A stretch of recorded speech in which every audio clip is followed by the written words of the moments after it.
Hello बच्चों, नमस्कार। स्वागत है आपका एक बार फिर से हमारे इस यूट्यूब चैनल जिसका नाम है IIT JEE rank plus Hindi medium, और मैं हूं आपका अपना physics teacher Saurabh Agrawal sir. तो चलिए बेटा जी शुरू करते हैं। पिछली क्लास में हमने घूर्णन गति का लेक्चर नंबर 1 देखा। आज हम देखने वाले हैं लेक्चर नंबर 2 और शुरुआत भी हम सवालों से ही करने वाले हैं। आज के जो सवाल हैं वो थोड़े और अच्छे सवाल हैं। कारण बताता हूं, क्योंकि हमने पहले लेक्चर में बेसिक चीजें जानी। हमने याद हो तो पिछली क्लास में कंजर्वेशन ऑफ एंगुलर मोमेंटम, कोणीय संवेग संरक्षण का सिद्धांत भी लगाना सीखा था। ठीक है, आज भी हम कुछ नए कॉन्सेप्ट सीखेंगे, पिवोट वाले सवालों को करना सीखेंगे, किस तरीके से इस तरीके के सवालों को हम सॉल्व करते हैं। ठीक है,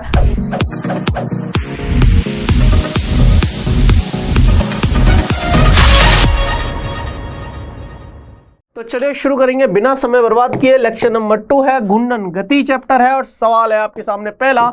ये सवाल वो सवाल है जो मैंने आपको होमवर्क में करने को दिया था, लेकिन बच्चों ने मुझे अभी तक इसके आंसर्स नहीं बताए हैं। तो अगर नहीं बताए हैं तो बच्चों बता दीजिए प्लीज, आप लोग आंसर्स कर लीजिए। चलिए शुरू करते हैं। एक पिंड का दिए गए अक्ष के परितः जो जड़त्व आघूर्ण है वो 1.5 kg into metre square. Obvious सी बात है, जड़त्व आघूर्ण mr स्क्वायर, m मतलब द्रव्यमान और r मतलब दूरी ले ले, तो ऑब्वियस सी बात है मीटर में लेंगे तो किलोग्राम इंटू मीटर का स्क्वायर हो जाएगा, r स्क्वायर है। आरंभ में पिंड विराम अवस्था में है। 1200 जूल की घूर्णन गतिज ऊर्जा उत्पन्न करने के लिए उसी अक्ष के परितः 20 रेडियन पर सेकंड स्क्वायर के कोणीय त्वरण कितने समय अंतराल तक लगाना होगा। और ये सवाल है जेईई मेन 2019। सर आप बोलोगे सर आप जेईई मेन 2019 के सवाल ही क्यों करवा रहे हो बेटा? इस साल इतने सवाल आए थे, 19 में एक्चुअली बहुत सारे पेपर हुए थे, तो बहुत सारी शिफ्ट्स में पेपर हुए थे, तो उसी के सवाल नहीं खत्म हो रहे पहले तो अपन उनको कर लेते हैं। ठीक है, तो लेकिन अगर आप इस तरीके के सवालों को सीख गए ना, तो मेरे को अंदर से ऐसी आवाज आ रही है कि जब आप पेपर देने बैठोगे ना तो इसी कॉन्सेप्ट से मिलता जुलता कोई कॉन्सेप्ट आपको मिलेगा पेपर में। तो शुरू करेंगे। 4 ऑप्शन सबको दे रखे हैं। तो देखो, एक पिंड का दिए गए अक्ष के परितः जड़त्व आघूर्ण है और ये विराम अवस्था में है, ये है। अब सुनिए, ध्यान से सुनना। कोई भी रैंडम शेप का पिंड है, मैं कुछ भी उसकी बात नहीं कर रहा हूं, कोई सा भी है ना, मैंने सिर्फ समझने के लिए बनाया है। ओमेगा से ये घूम रहा है और इस अक्ष के परितः जो जड़त्व आघूर्ण है वो हमें दे रखा है। अब ऑब्वियस सी बात है सर, चकती होती, गोला होता, ठोस गोला है, खोखला गोला है, अंदर से जा रही है, स्पर्श रेखीय जा रही है, कहां से जा रही है? तल में स्थित है, तल के लंबवत स्थित है। अलग अलग अक्ष के परितः अलग अलग वस्तुओं का अलग अलग जड़त्व आघूर्ण होता। हमें वस्तु के बारे में नहीं दिया तो जड़त्व आघूर्ण उन्होंने डायरेक्ट सवाल में दे दिया। अगर वो वस्तु के बारे में दे देते तो फिर जड़त्व आघूर्ण देते ही नहीं, फिर ये थोड़ा सा और सोचने वाला सवाल हो जाता। तो सवाल को थोड़ा आसान की तरफ लेके गए हैं, और I बराबर जो हमें दे रखा है वो दे रखा है 1.5 किलोग्राम मीटर स्क्वायर। हमको बोला है कि जो घूर्णन गतिज ऊर्जा है, रोटेशनल काइनेटिक एनर्जी, और यहां हम लिखेंगे बेटा जी घूर्णन गतिज ऊर्जा, और ये कितनी आ जाएगी? ये आ जाएगी 1200 जूल। घूर्णन गतिज ऊर्जा है 1200 जूल को की ऊर्जा उत्पन्न करने के लिए अल्फा हमें दे रखा है 20 रेडियन कोणीय त्वरण है। ये जैसे वहां रेखीय त्वरण होता है मीटर पर सेकंड स्क्वायर, ऐसे यहां पर होता है अल्फा, और अल्फा दे रखा है हमें 20 रेडियन पर सेकंड स्क्वायर। हमसे पूछा है समय अंतराल पूछा है, तो बेसिकली हमें डेल्टा टी का मान पूछा है। सिंपल सी बात है। और उन्होंने एक चीज और दे रखी है कि जो स्टार्टिंग में ओमेगा नॉट था वो 0 है, ओमेगा नॉट। एक बात बताता हूं, जैसे हाफ mv स्क्वायर होता है जब वस्तु रेखीय गति कर रही है, किसी भी वस्तु की जो गतिज ऊर्जा लिखते हैं हाफ mv स्क्वायर लिखते हैं। अगर कोई वस्तु घूर्णन गति कर रही है तो उसकी अगर मुझे गतिज ऊर्जा लिखनी होगी तो वो मैं लिखता हूं हाफ I ओमेगा स्क्वायर से। तो बेटा जी जो घूर्णन गतिज ऊर्जा है, घूर्णन गतिज ऊर्जा वो हो जाएगी half I omega square, half I omega square. और घूर्णन गतिज ऊर्जा का मान हमें दे रखा है 1200 बराबर हाफ आई कितना है सर? आई है 1.5 और ओमेगा स्क्वायर, यहां से आप क्या निकालो? सबसे पहले यहां से आप निकालो ओमेगा, दैट इज योर अंतिम कोणीय वेग।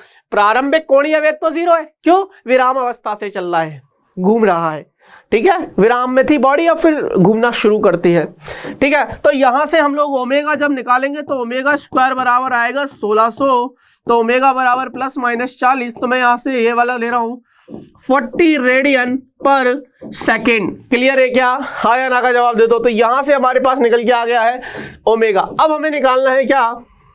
समय अंतराल। तो कुछ नहीं करना बेटा जी, omega is equal to omega not plus alpha delta t, v बराबर u प्लस ए टी, जो रेखीय वाली चीजों में होती है गति की समीकरण, घूर्णन में होती है गति की समीकरण, ठीक है। तो ओमेगा कितना हो जाएगा?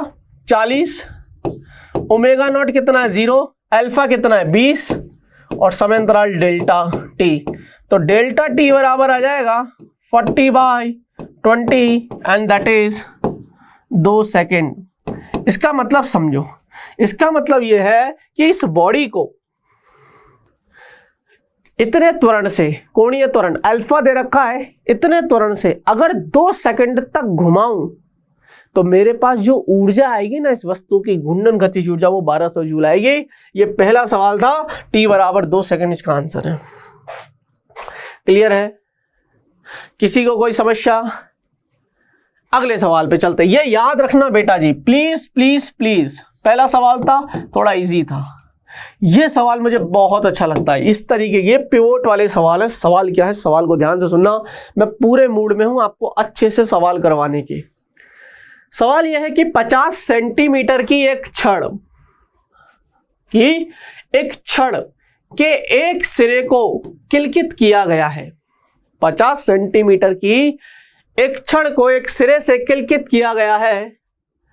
इसको क्षैतिज से 30 डिग्री के कोण पर चित्रानुसार उठाकर स्थिरावस्था से छोड़ दिया जाता है। जब यह छड़ क्षैतिज अवस्था से गुजरेगी तो इसके कोणीय चाल रेडियन पर सेकंड में ज्ञात करनी है और हमको जी का मान दिया है, और हमको जी का मान दिया है। आइए डायग्राम देख लेते हैं, ध्यान से सुनना बच्चों।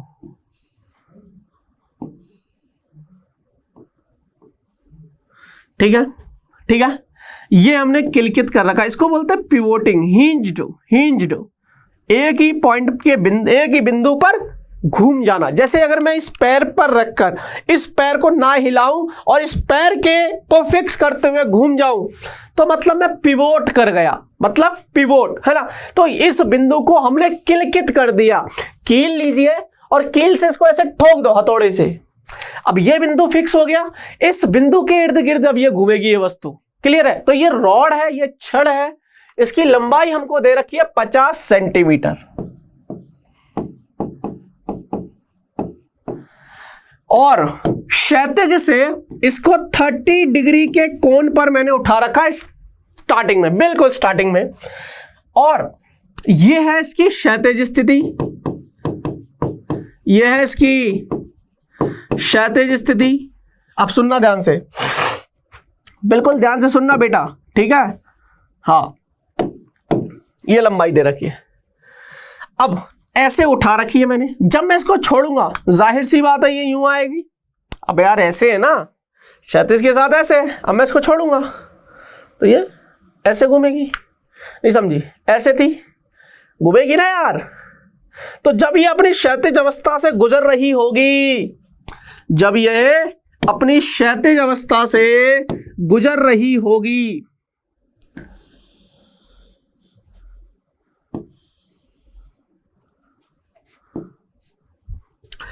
तो कुछ ना कुछ इसका ओमेगा आ गया होगा, कुछ ना कुछ इसके पास ओमेगा होगा और यही ओमेगा आपको निकालना है।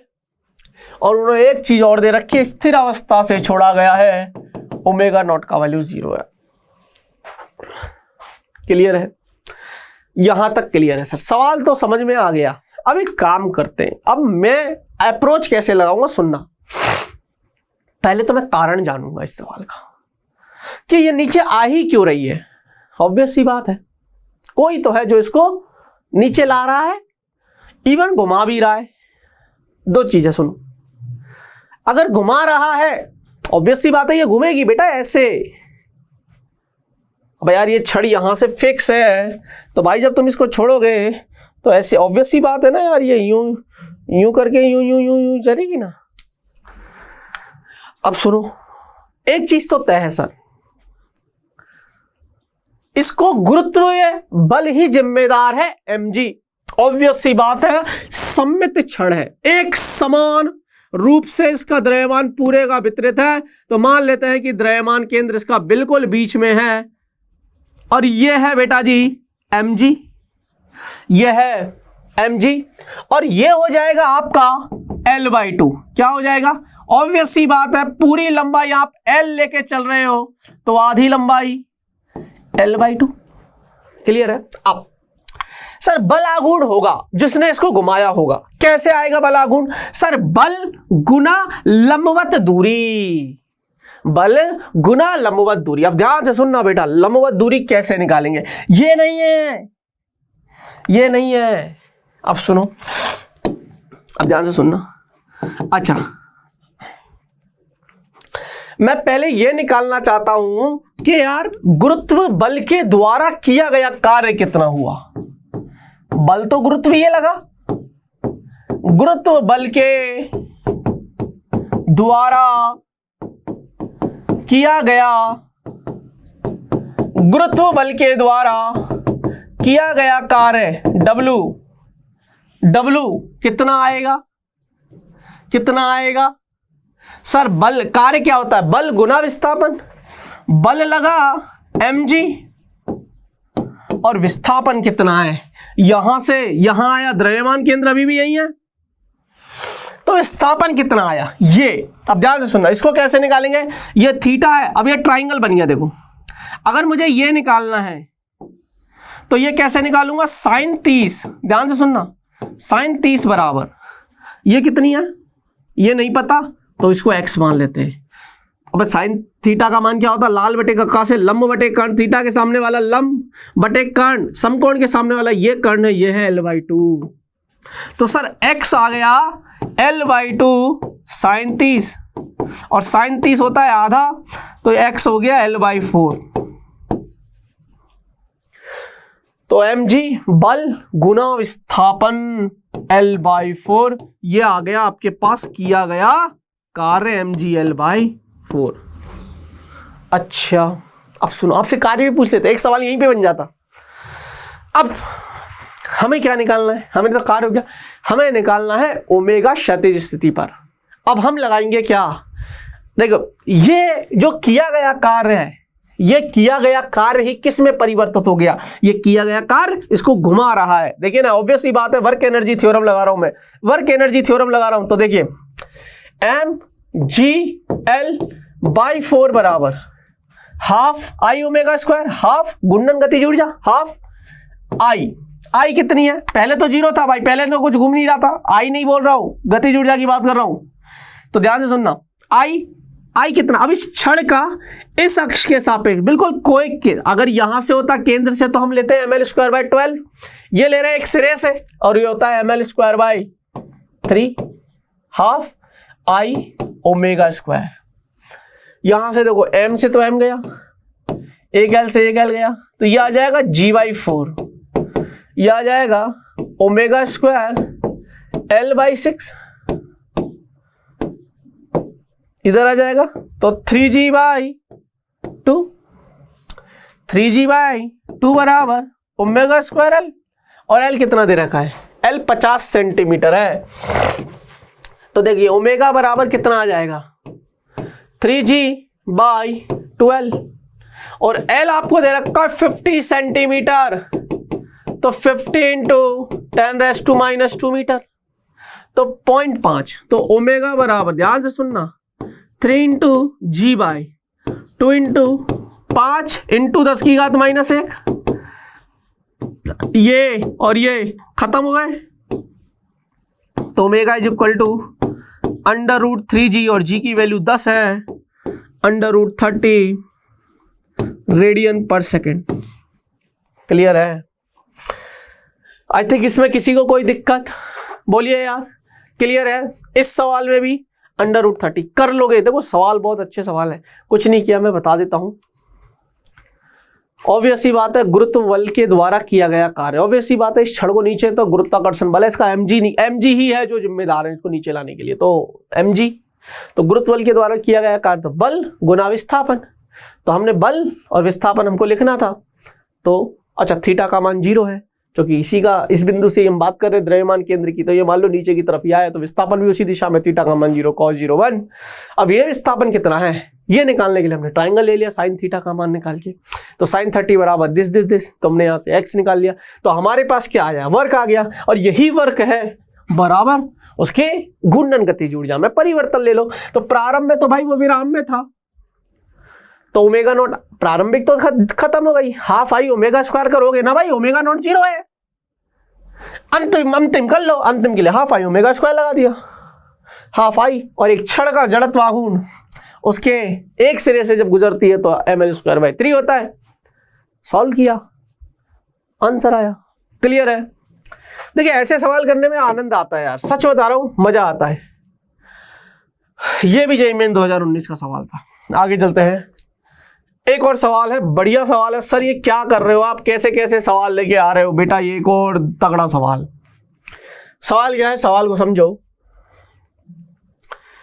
5 ग्राम द्रव्यमान तथा 1 सेंटीमीटर त्रिज्या के धातु के एक सिक्के को एक पतली नगण्य द्रव्यमान की छड़ से AB से चित्रानुसार जोड़ा जाता है। अब देखिए पहली बात तो ये सिक्का है, आप इसको चकती मानोगे, ऑब्वियस सी बात है, सिक्का है, वृत्त नहीं है सिक्का है। गुरुजी सिक्का तो वृत्त है भाई, नालायक, सिक्का चकती होता है। डिस्क समझते हो ना, वृत्त में और डिस्क में अंतर। और दूसरी चीज ये जो पतली और एक नगण्य द्रव्यमान की जो छड़ है, इसका मतलब है कि यार इसके द्रव्यमान को नगण्य मान लो, सो दैट इसको कंसीडर ना करें, हम इग्नोर कर दो इसको। यह निकाह है प्रारंभ में स्थिर अवस्था में है, इसे AB के परितः 5 सेकंड तक 25 चक्कर प्रति सेकंड की गति से घुमाने के लिए नियत बलाघूर्ण का सन्निकट मान होगा। अप्रोक्सीमेट वैल्यू पूछी है टाउ की। अब देखो टाउ हमसे पूछा है, टाउ बराबर होता है I अल्फा, टाउ बराबर होता है I अल्फा। देखो इनमें जब समझ ना आए ना तो आप केवल उन पे चला जाया करो, क्या गुरुजी करना क्या है। अब सुनो, पता है सवाल क्या है, देखो ये चकती है बेटा, ठीक है, इसकी हमें रेडियस दे रखी है 1 सेंटीमीटर, और इसका हमें द्रव्यमान दे रखा है, और इसका हमें द्रव्यमान दे रखा है 5 ग्राम। तो इसको मैं किलोग्राम में बदलूं तो 5 × 10⁻³ किलोग्राम, 5 × 10⁻³ किलोग्राम।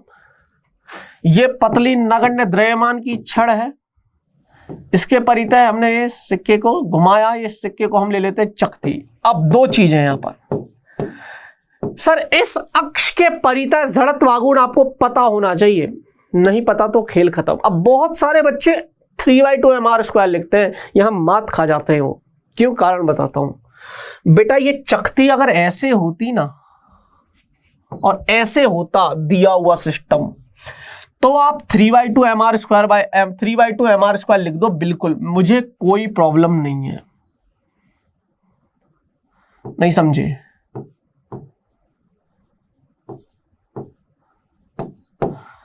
अगर इसके परितः पूछेंगे तो ये 3/2 mr² लिख दो। लेकिन बेटा जी इन्होंने तो इसी तल में है, ये लंबवत है ये, और ये इसी तल में है। तो यहां पर अगर हमें निकालना होगा तो यहां पर आएगा 5/4 mr²। बस यहां पर ये चीजों का आप ध्यान रखोगे। इसमें और इसमें दोनों में छोटा सा फर्क है। कई बार बच्चे जल्दीबाजी में ये और ये में चंकर पड़ जाता है और आंसर में फर्क आ जाएगा। हमें वो वाला आई लेना है और अल्फा निकालना है। तो सर टाउ बराबर आई कितना है 5/4 mr²। क्या हमें m पता है? क्या हमें r पता है? m पता है, हमें r पता है। बहुत बढ़िया, r कैपिटल ले लेते हैं, r हम कैपिटल ले लेते हैं। क्लियर है? हाँ ठीक है। हाँ सर आई हो गया। अल्फा के लिए होता है delta omega by delta T. अब देखो परिभाषा पढ़ो आप, क्या दे रखा है 2πf प्रति सेकंड बोला है उन्होंने, ऑलरेडी बोल दिया। तो डेल्टा टी प्रति सेकंड, 25 चक्कर प्रति सेकंड। तो 25 चक्कर प्रति सेकंड, तो हर एक सेकंड में 5 ही चक्कर हुए। तो देखो ना 5 ही तो है ये, 25/5, 25 चक्कर 5 सेकंड तक है। तो एक सेकंड में 5 चक्कर आए। क्लियर है? हाँ, तो प्रति सेकंड बात कर रहे हैं। तो ये आ जाएगा 10π। अल्फा है तो रेडियन पर सेकंड स्क्वायर। सॉल्व कर लो ना यार, 10π है ना भाई। अब ये जाएगा 5 बार 5 इंटू 2 10π। अल्फा पता, ये पता है, टाउ आ गया, सवाल सॉल्व। 5/4 m कितना है 5 इंटू 10⁻³ r कितना है? r आ जाएगा आपके पास 1 सेंटीमीटर। तो 1 इंटू 10⁻² mr²। 5/4 mr² इंटू क्या आ जाएगा अल्फा, और अल्फा है 10π। तो टाउ आ जाएगा बेटा जी। अब इस पूरे को जब सॉल्व करोगे, तो मैं आंसर लिख रहा हूं, आंसर इसका लगभग पूछा है हमसे। तो लगभग जब आप सॉल्व करोगे तो ये आएगा 2.0 इंटू 10⁻⁻5 न्यूटन इंटू मीटर। कर लोगे? कैसा लग रहा है लेक्चर घूर्णन गति का? क्या घूर्णन गति का मुझे अगला लेक्चर बनाऊं या ना बनाऊं, ये भी बता दूं। मेरे हिसाब से बहुत हो गए हैं, क्विक रिवीजन करना है। अगले चैप्टर पे लेके आऊंगा। सोच रहा हूं अगला चैप्टर गुरुत्वाकर्षण ले आऊं। सर ये वाला चैप्टर क्यों ला रहे? क्योंकि इस चैप्टर से भी सवाल आते हैं। जहां से आते हैं ना बेटा वो लेकूंगा पहले। अगर गुरुत्वाकर्षण के मैंने 5-7 सवाल करवा दिए, वही सवालों में से चांसेस है कि रिपीट हो जाए। और अगर आप ये सीरीज देख रहे हो, एटलीस्ट अगर इस सीरीज को भी आप देख के जाते हो, तो फिजिक्स की आपकी, मैं बता रहा हूं, अगर आप देख जाओगे तो फिजिक्स में आपकी समस्या हल हो जाएंगी। और बोलो, पर करना पड़ेगा बेटा। एक सवाल दे रहा हूं, अच्छा ये हो गया ना। हाँ, एक सवाल दे रहा हूं आपको होमवर्क में। सर आप टफ सवाल तो हमें दे देते हो, आसान आप खुद करवाते हो। नहीं, आप करके देखना, सिंपल सवाल यह है कि जड़त्व आघूर्ण I1 तथा I1/2 दो हैं कि दो समकक्षीय डिस्क कोणीय वेग ω1 तथा ω1/2 से क्रमशः अपनी उभयनिष्ठ अक्ष के परितः घूम रही है। डिस्क है दो, ठीक है। जब दोनों डिस्क को सटा दिया जाता है तो वे बराबर कोणीय वेग से घूमती हैं। अब समझो, दो डिस्क हैं, दोनों, एक का जड़त्व आघूर्ण I1 है, ω1 से घूम रही है। एक का जड़त्व आघूर्ण I1/2 है, ω1/2 से घूम रही है। अब दोनों डिस्क को सटा दो, और सटाने के बाद जब हम सटाते हैं तो दोनों एक समान कोणीय वेग से घूमती है। यदि E फाइनल तथा E इनिशियल, अंतिम तथा प्रारंभिक कुल ऊर्जाएं हैं, तो E final minus E initial का मान होगा। और यहां पर 4 ऑप्शंस दे रखे हैं। Yes, -I1 ω1² 3/8 I1 ω1², I1 ω1²/6 minus के I1 ω1²/24। सॉल्व करना। अगला सवाल चलता है, बढ़िया सवाल है। आओ, ये सवाल बहुत प्यारा सवाल है, मुझे बहुत पसंद है। 0.3 मीटर लंबाई के एक ठोस आयताकार डिब्बे के एक सिरे को 5 मीटर ऊंचे प्लेटफॉर्म के किनारे पर क्षैतिज पकड़ा हुआ है। जब उसे छोड़ते हैं तो लगभग क्षैतिज रहते हुए बहुत कम समय में वह मेज पर से फिसल जाता है। जब यह जमीन पर गिरता है तो लगभग किस कोण से रेडियन में घूम जाएगा? आपको मैं सवाल समझाता हूं। सवाल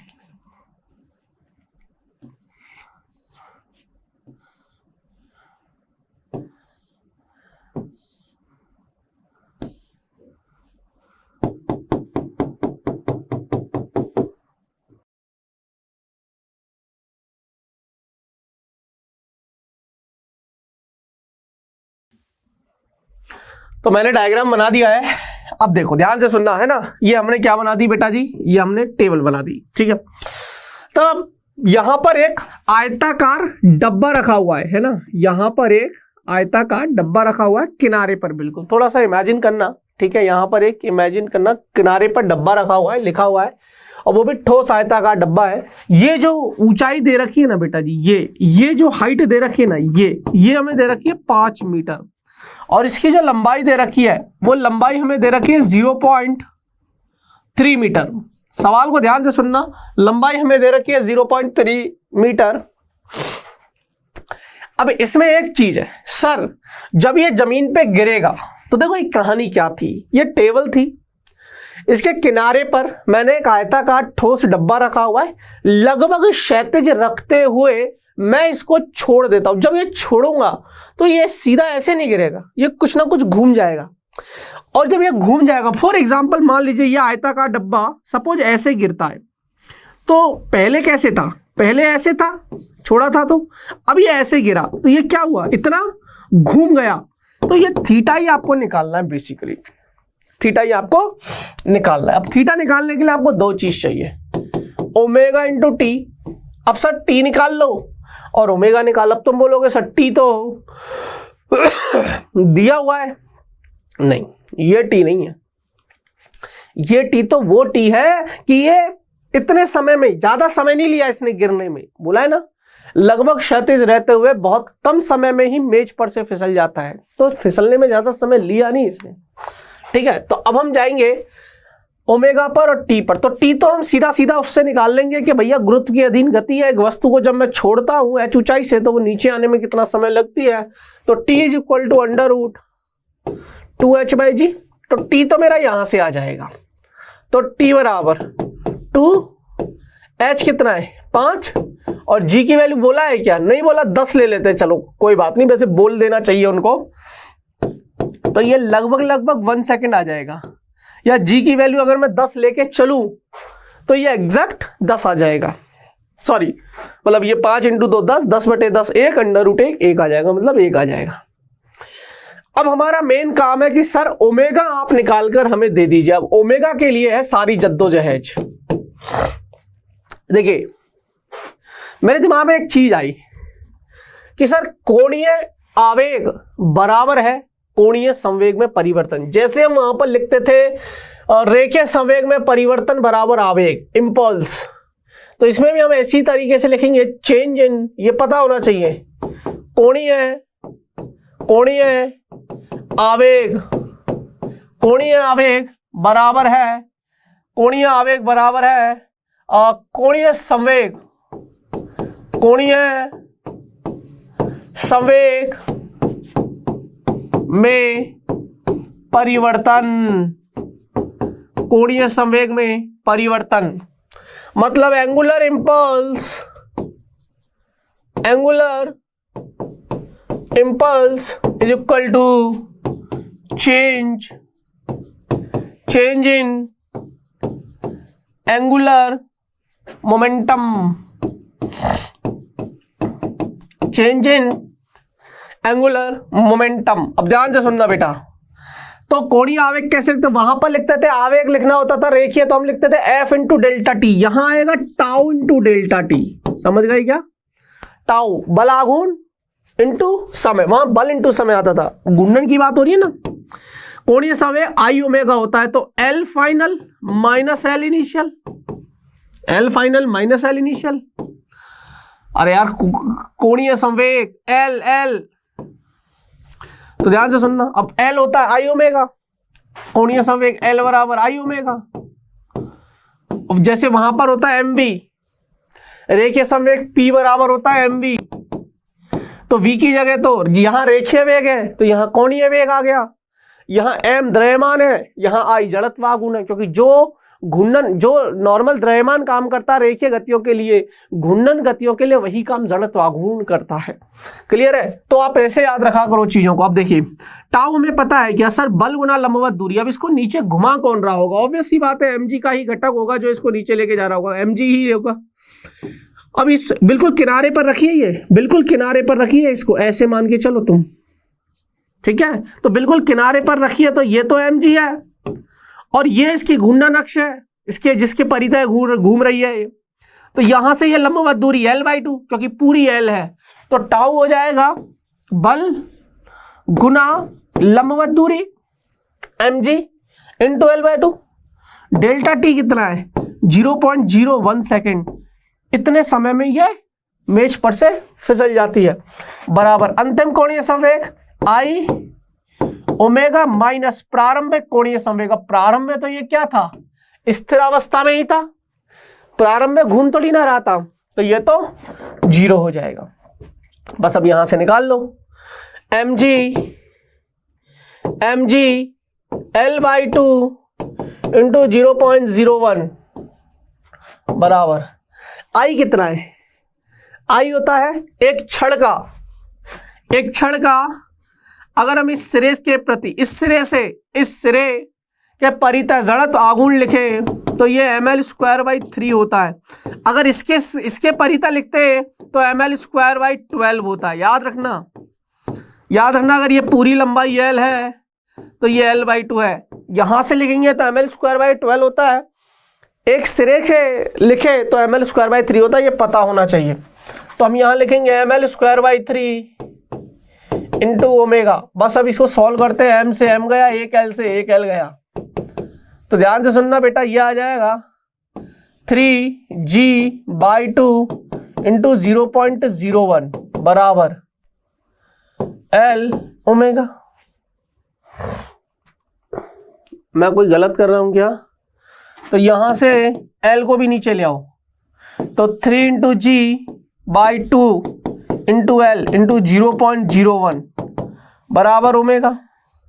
l कितना है? 0.3। l कितना है? 0.3। तो देखो 3 इंटू जी, इसको मैं नीचे 1/100 करके लिख दूं, 2 तो है, ये l की वैल्यू 0.3 है, तो इसको 3/10 लिख दूं, 10 ऊपर चला जाएगा। तो देखो ध्यान से सुनना, ये 0 से 0 कट जाएगा, ये 3 से ये 3 कट जाएगा, ये g से ये कट जाएगा, 1/2। ओमेगा आपके पास आया 1/2 रेडियन। ओमेगा आपके पास आ गया 1/2 रेडियन। आपको थीटा निकालना है, और थीटा ही तो निकालना है, और सॉरी 1/2 रेडियन पर सेकेंड, सॉरी मात्रकों का ध्यान रखना, थीटा आएगा रेडियन में ना, मेरे को एक्चुअली थीटा चल रहा था दिमाग में। ओमेगा आ गया रेडियन पर सेकेंड, तो समय भी आ गया, तो थीटा कितना आ जाएगा? 1/2 इंटू समय आपने 1 निकाला, तो थीटा बराबर आ जाएगा 0.5 रेडियन पर सेकेंड, और ये सेकंड है, सेकंड से सेकंड कट जाएगा, तो 0.5 इसका आंसर आएगा। क्लियर है? ऐसे सवाल आएंगे तो कर लेंगे, अच्छा सवाल है, कॉन्सेप्ट दिमाग में रखना। आगे चलते हैं, अब ध्यान से सुनना, सवाल ये है बहुत प्यारा, एक आखिरी सवाल और बचा है। इस जैसा सवाल मैंने आपको वैसे तो करवा दिया है, पर फिर भी करवा देता हूं। क्या है सवाल? फटाफट से कर लेना, ज्यादा समय है नहीं, सिर्फ कैलकुलेशन है। द्रव्यमान कैपिटल M और त्रिज्या कैपिटल R की एक वृत्तीय प्लेट है, मतलब एक डिस्क दे रखी है, चकती दे रखी है, तो ना तो हम आयतन की बात करेंगे ना लंबाई की, हमें तो क्षेत्रफल वाली बातें करनी है। का घनत्व दे रखा है ρ = ρ0 r के अनुसार परिवर्तित हो रहा है, जहां ρ0 स्थिरांक है। याद करो मैंने L1 में लेक्चर नंबर 1 में एक सवाल करवाया था आपको, kr² करके कुछ था, वो r उसके केंद्र से दूरी है प्लेट के लंबवत और प्लेट की परिधि से जाने वाली अक्ष के परितः वृत्तीय प्लेट का जड़त्व आघूर्ण इतना है, तो हमें गुणांक a का मान इसके निकालना है। लंबवत होनी चाहिए और परिधि से जाने वाली हमें निकालना है, तो हम समांतर अक्षों की थ्योरम भी लगाएंगे, है ना। देखो प्लेट के लंबवत हो, मैंने बोल दिया ये चकती है, ठीक है। अगर इसके केंद्र से जाने वाली, ये इसकी त्रिज्या हमने ले ली r है और इसका द्रव्यमान हमने ले लिया कैपिटल M है पूरे का। लेकिन ध्यान से सुनना पूरी कहानी को, ये इसके अक्ष से, ये इसके केंद्र से जाने वाली है और इस प्लेट के लंबवत, अब ये प्लेट ये वाली है ना, ये आपको प्लेट दिख गई होगी, ये आपको प्लेट दिख गई होगी, इस प्लेट के लंबवत और परिधि से ऐसे स्पर्श रूप से ऐसे जाने वाली। तो हमने समांतर अक्षों की थ्योरम लगाएंगे यहाँ पर। तो हमें अगर मोमेंट ऑफ इनर्शिया लिखना है, मोमेंट ऑफ इनर्शिया लिखना है, क्योंकि उसके परितः जो जड़त्व आघूर्ण है वो हमें अगर लिखना है तो यार ऑब्वियस सी बात है, अगर मुझे आई लिखना है तो मैं आई नॉट लिखूंगा। मान लेते हैं कि इसके केंद्र से जाने वाली जो अक्ष है उसके परितः जो जड़त्व आघूर्ण है वो आई नॉट है प्लस एम आर स्क्वायर है। नहीं समझे आप? प्लस एम आर स्क्वायर है। क्लियर है? क्योंकि इसके परितः जो जड़त्व आघूर्ण मैंने लिखा, मान लीजिए ओमेगा से घूम रहे हैं और इसके परितः जड़त्व आघूर्ण है आई, ठीक है। तो ये तो त्रिज्या है तो हमें ये लिख दिया है ना, ये इस अक्ष के परितः है जिस अक्ष के परितः हमसे पूछा है। अब दिक्कत पता है क्या है कि सर हमें एम नहीं पता और हमें आई नॉट भी नहीं पता। अब उसके लिए हमें वही पुराना वाला सवाल है, डिक्टो हू बहू वही सवाल जो अभी हमने L1 में किया, बस इसमें ये नया था। यहां पर आप लिख सकते थे समांतर अक्षों की प्रमेय, पैरेलल एक्सिस थ्योरम आपको लगानी पड़ेगी। पैरेलल एक्सिस थ्योरम लगाइए, समांतर अक्षों की प्रमेय लगाइए और आपका काम खत्म हो जाएगा। क्लियर है क्या? अब ध्यान से सुनना बेटा जी, मैं इसको ऐसे करता हूं कि मान लीजिए आपके पास इस तरह की चकती है। अब ये जो चकती है इसको मैंने 2D में ले लिया, 2D इन द सेंस मैंने इसको इस प्लेन में बना लिया, इस तरीके से बना लिया, ठीक है। इसकी जो त्रिज्या है वो है बेटा जी कैपिटल आर। ध्यान से सुनना, इसकी जो त्रिज्या है वो कैपिटल आर है और ये रहा केंद्र, है ना। हमको प्रति एकांक क्षेत्रफल का द्रव्यमान पता है। बेसिकली ये क्या है? प्रति एकांक क्षेत्रफल का द्रव्यमान है। तो ध्यान से सुनना, मैंने क्या किया, स्मॉल आर पर जाकर एक dr मोटाई की पट्टी ले ली, एक dr मोटाई की पट्टी ले ली और मान लिया इसका द्रव्यमान है dm। मान लेते हैं इसका द्रव्यमान है dm। तो dm कैसे लिखूंगा? dm लिखूंगा कि इस पूरे का, अब देखो ध्यान से सुनना, प्रति एकांक क्षेत्रफल का जो द्रव्यमान है वो रो नॉट इंटू आर है। इसका कुल क्षेत्रफल कितना है? तो sir 2 pi r into d r, 2 pi r into d r. बोलो, ये समाकलन कर दीजिए, हमको यहां से m मिल जाएगा और लिमिट लगाएंगे कि जब 0 था तब द्रव्यमान 0, कैपिटल R तक पूरा द्रव्यमान कैपिटल M हो गया, 0 से R तक कैपिटल M हो गया। बस अब इसका समाकलन हमें करना है। सबसे पहले यहां से कहानी को शुरू करेंगे। तो आइए पहले dm निकालते हैं। तो ये आ जाएगा m, dm करो। अब देखो रो नॉट 2 पाई रो नॉट को मैं बाहर ले लेता हूं, 2 पाई रो नॉट मेरा बाहर आ गया, 2 पाई रो नॉट बाहर आ गया, ये बचा आर स्क्वायर डी आर, 0 से लेके कैपिटल आर, 0 से लेके कैपिटल आर। अब ध्यान से सुनना, m बराबर क्या बचेगा? 2 पाई रो नॉट, ये हो जाएगा r क्यूब बाई 3, 0 से लेके कैपिटल आर। तो द्रव्यमान मेरा आ जाएगा 2 pi rho not r cube by 3 minus 0 करके लिखोगे। तो ये कहानी है, यहां तक हमारे को कैपिटल M मिल चुका है।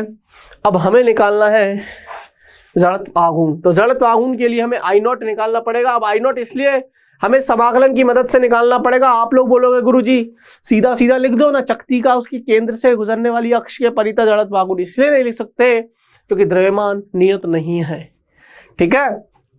तो आई नॉट के लिए हमें क्या करना पड़ेगा? M r square, m r की जगह हमें डीएम लिखना पड़ेगा और आर स्क्वायर लिखना पड़ेगा, 0 से लेके कैपिटल आर, और इस डीएम को हम यहां रखेंगे।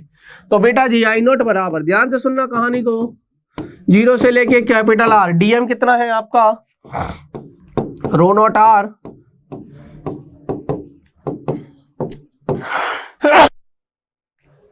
To pi r d r into r square. ये तो हो गया एम, अबे यार ये हो गया ना डीएम और ये हो गया आर स्क्वायर। अबे जड़त बागुन लिखते तो एम आर स्क्वायर करके लिखते हैं ना भाई, तो एम आर की एम की जगह डी एम लिखा है। क्लियर है भाई, ये समझ में आना चाहिए आपको। इस तरीके के सवाल अगर आपने कर लिए ना तो जेई में फिक्स है यार, सवाल होंगे ही होंगे आपसे। अब देखो 2 पाई को बाहर ले लो, रो नॉट को बाहर ले लो, 2 पाई बाहर आ गया, रो नॉट बाहर आ गया, r r r square r की घात 4, 0 से लेके कैपिटल आर, तो ये आर की घात 5 आ जाएगा।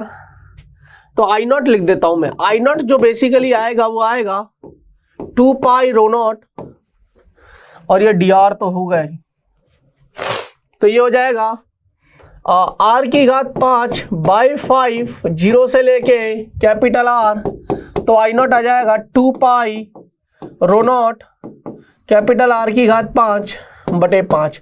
आर नॉट मिल गया है, सॉरी आई नॉट मिल चुका है, एम मिल चुका है, इसमें रखते हैं। हमको क्या निकालना है, हमको आई निकालना है, हमको आई निकालना है, तो आई नॉट रखते हैं 2 पाई रो नॉट आर की घात 5 by 5 into sorry plus m कितना है, ये तो आई नॉट आ गया, एम कितना 2 pi rho not r cube by 3, 2 pi rho not r cube by 3 m r square.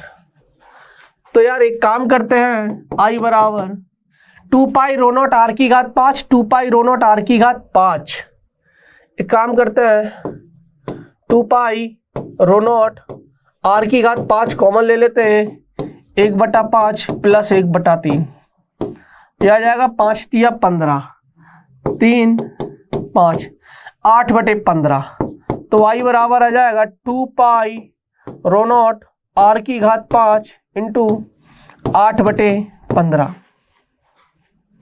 इसका मान क्या है, 2 पाई रो नॉट आर की घात 5 का मान अगर हम 5 लिख दें तो 2 पाई रो नॉट, मैंने कुछ गलत तो नहीं लिख दिया ना, मैंने बिल्कुल सही लिखा है, एम आया मेरा r cube by 3। I hope मैं सही कर रहा हूँ, आर क्यूब बाई 3 आया, आर क्यूब बाई यार 5 हो जाएगा, और मैंने 2 पाई रो नॉट आर की घात 5 ले लिया। अब एक काम करते हैं, 2 पाई रो नॉट आर की घात 5 को हमने अगर कॉमन ले लिया तो ये 1/5 प्लस 1/3 हो जाएगा। एलसीएम ले लिया हमारा, ये 15 हो जाएगा, 5 तिया 15 और 3 पंजे 15, तो ये 5 और 3 8 हो जाएगा, 8/15। अब देखिए 2 pi rho not into are की घात 5, 2 pi rho not into are की घात 5 है, क्या अगर मैं इसकी जगह 5 रख दूं तो ये 8/3 आ रहा है, और हमारे में ऑप्शन है 8/5। हमने कुछ कैलकुलेशन में गलती करी है, या तो पक्की बात है, एक बार चेक कर लेते हैं बेटा जी, है ना। आना तो चाहिए था, आई बराबर ए एम आर स्क्वायर दे रखा है। देखिए फिर से मैं आपको बता देता हूँ, I not plus m r square लिख दिया हमने। अब हमारा सारा कैलकुलेशन है तो रो नॉट इंटू आर ही दे रखा है, तो रो नॉट इंटू आर आ जाएगा 2 पाई आर परिधि हो गई इंटू डी आर आ जाएगा, तो ये हो जाएगा हमारा डी एम। ए इतना क्षेत्रफल हो गया, प्रति एकांक क्षेत्रफल इसका मेरा ये रहा, तो ये हो जाएगा 2 पाई रो नॉट, 2 पाई देखो 2 पाई रो नॉट मैंने बाहर ले लिया, ये r into r r square हो जाएगा 0 से लेके आर तक, तो ये एम हो जाएगा आर क्यूब बाई 3 आ जाएगा, आर क्यूब बाई 3, एम बिल्कुल सही है।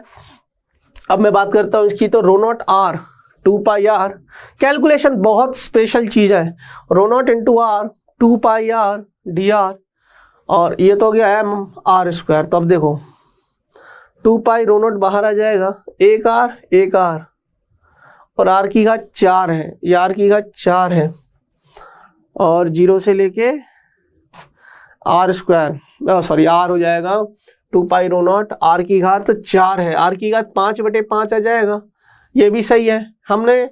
अब देखो I is equal to I not plus m r square, ठीक है, एम हमने गलत तो नहीं रख दिया, एम अच्छा 2 पाई रो नॉट आर 5 है, 2 पाई रो नॉट आर की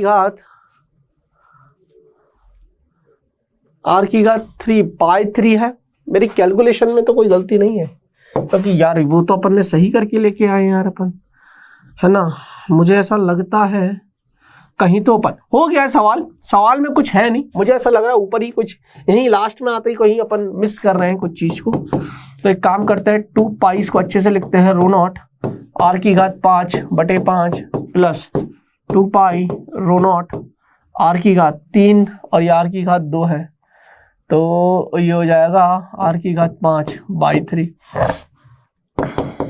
अब एक काम करते हैं, ओके अच्छा मुझे mr स्क्वायर वाला फॉर्म चाहिए ना, ओके mr स्क्वायर वाला फॉर्म चाहिए, तो m कैसे निकालूंगा यहाँ से, m कितना है, m 2 पाई r नॉट, अच्छा okay 2 pi rho not r cube है ना ये, तो 2 pi rho not r cube है, यहाँ से कॉमन ले लो बेटा, तो ये हो जाएगा r²/5 प्लस ये हो जाएगा r²/3।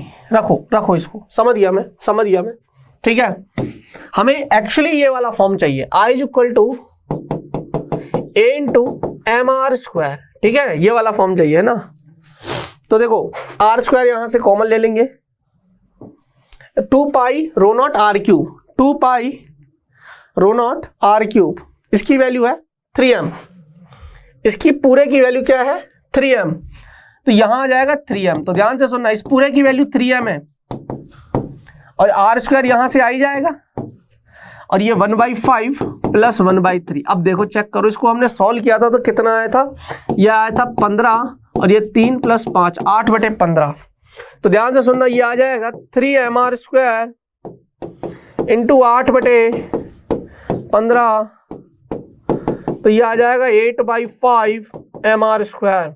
अब तुम कंपेयर करोगे a × mr² से, तो mr² ये रहा, a की वैल्यू आ गई 8/5, a की वैल्यू आ गई 8/5। मैंने कहा ना कैलकुलेशन में ही कहीं गलती हो रही है, सवाल में कुछ भी नहीं था, है ना, कॉन्सेप्ट हमने लगा दिए हैं, कर लोगे इस तरीके का सवाल। देखिए बड़े प्यारे सवाल होते हैं ऐसे सवाल, अगर आप करना सीख गए ना तो जेईई मेन में आपको कोई नहीं रोक सकता। क्लियर है? तो चलिए बेटा जी, अब आज का लेक्चर यहीं पर समाप्त करूंगा। आज मैंने होमवर्क में आपको कुछ भी नहीं दिया है, लेकिन फिर भी अगर आपको कोई भी डाउट रहता है, जो सवाल मैंने आपको करवाए वही सवाल दोबारा भी पूछने हैं, तो कमेंट सेक्शन में मुझे लिख दीजिए, ठीक है। तो अब आज के लिए इतना ही, मिलते हैं नेक्स्ट क्लास में। नेक्स्ट क्लास जो होगी वो गुरुत्वाकर्षण की होगी, गुरुत्वाकर्षण कराने वाला हूं, तो पहले से पढ़ के आना, एटलीस्ट थ्योरी पढ़ के आना, लेक्चर नोट्स अगर हो तो आपके लेक्चर नोट्स पढ़ के आना, फॉर्मूलेज याद रखना, पढ़ के आओगे तो सवाल करने में ना ज्यादा मजा आता है, ठीक है। तो चलिए अब आज के लिए इतना ही, मिलते हैं नेक्स्ट क्लास में। तब तक के लिए अपना ख्याल रखिएगा, हंसते रहिएगा, मुस्कुराते रहिएगा, और हाँ जुड़े रहिएगा हमारे साथ रैंक प्लस के साथ। बाय बाय, धन्यवाद।